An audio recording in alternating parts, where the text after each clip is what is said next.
انصاف کرنے والا دروازے پر کھڑا ہے۔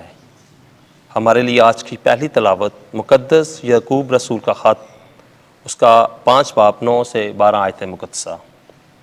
اے بھائیو، ایک دوسرے پر نہ کڑکڑاؤ تاکہ تم پر فتویٰ نہ لگایا جائے۔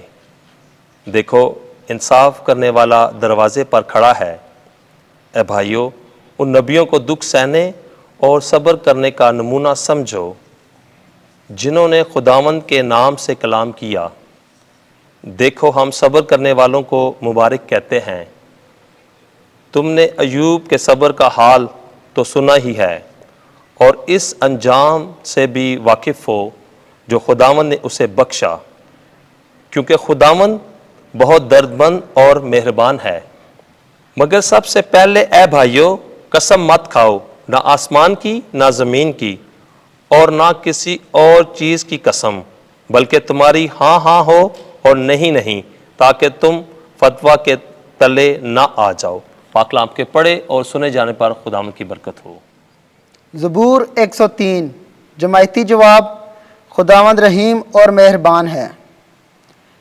اے میری جان، خداوند کو مبارک کہہ، اور جو کچھ مجھ میں ہے اس کے قدوس نام کو مبارک کہے۔ اے میری جان، خدا کو مبارک کہہ، اور اس کے کسی احسان کو فراموش نہ کر۔ جماعتی جواب: خداوند رحیم اور مہربان ہے۔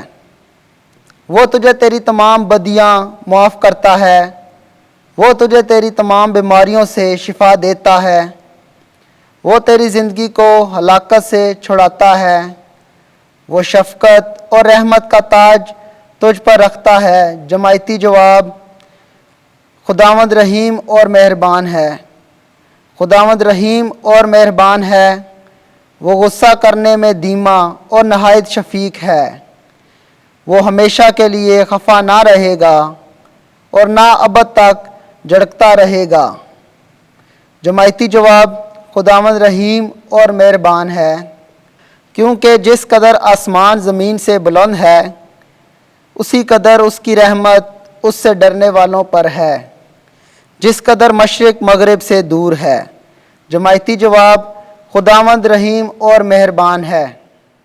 خداوند آپ کے ساتھ ہو۔ انجیل مقدس مرکز کے مطابق اے خداوند تیری تمجید ہو۔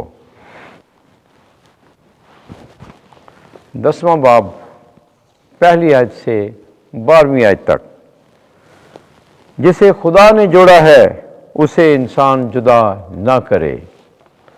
اس وقت یسوع یہودیہ کے علاقے میں اور اردن کے پار آیا، اور پھر ہجوم اس کے پاس جمع ہو گئے، اور وہ اپنے دستور کے موافق پھر انہیں تعلیم دینے لگا۔ اور فریسی اس کے پاس آئے اور اسے آزمانے کے لیے اسے پوچھا کہ کیا یہ روا ہے کہ مرد اپنی بیوی کو چھوڑ دے؟ اس نے جواب میں ان سے کہا کہ موسیٰ نے تمہیں کیا حکم دیا ہے؟ انہوں نے کہا کہ موسیٰ نے اجازت دی ہے کہ طلاق نامہ لکھ کر چھوڑ دیں۔ پر یسوع نے ان سے کہا کہ اس نے تمہاری سخت دلی کے سبب سے تمہارے لیے یہ حکم لکھا تھا، لیکن تکوین کی ابتدا سے خدا نے انہیں نر اور ناری بنایا۔ اس واسطے مرد اپنے باپ اور اپنی ماں کو چھوڑے گا اور اپنی بیوی سے ملا رہے گا، اور وہ دونوں ایک تن ہوں گے۔ سو وہ اب دو نہیں بلکہ ایک تن ہیں۔ پس جسے خدا نے جوڑا ہے اسے انسان جدا نہ کرے۔